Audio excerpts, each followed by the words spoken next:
The world wants to assign you a role in life, and once you accept that role, you are doomed.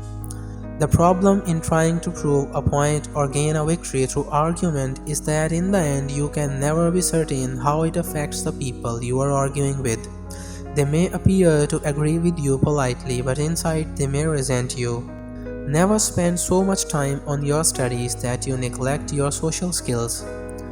You must always be prepared to place a bet on yourself, on your future, by heading in a direction that others seem to fear.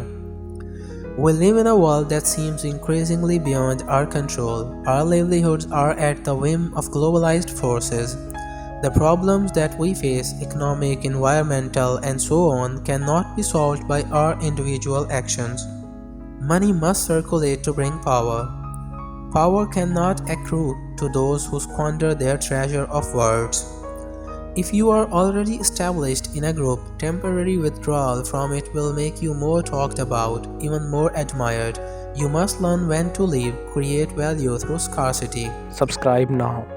Once it is solid, do not let yourself get angry or defensive at the slanderous comments of your enemies. That reveals insecurity, not confidence in your reputation. Actively rebel against those forces that have pushed you away from your true path. The more we lose ourselves in pre-digested theories and past experiences, the more inappropriate and delusional our response.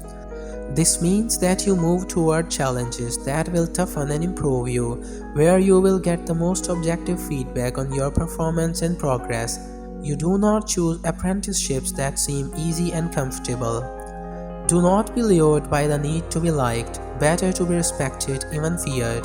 Victory over your enemies will bring you a more lasting popularity. What you want in warfare is room to maneuver.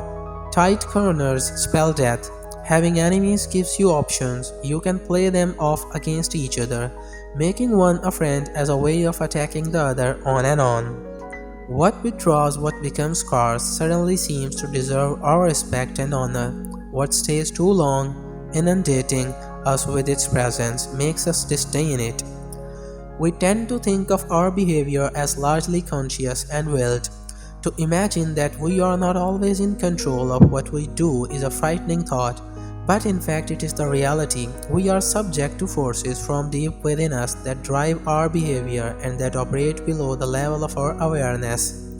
What will seduce a person is the effort we expend on their behalf, showing how much we care, how much they are worth.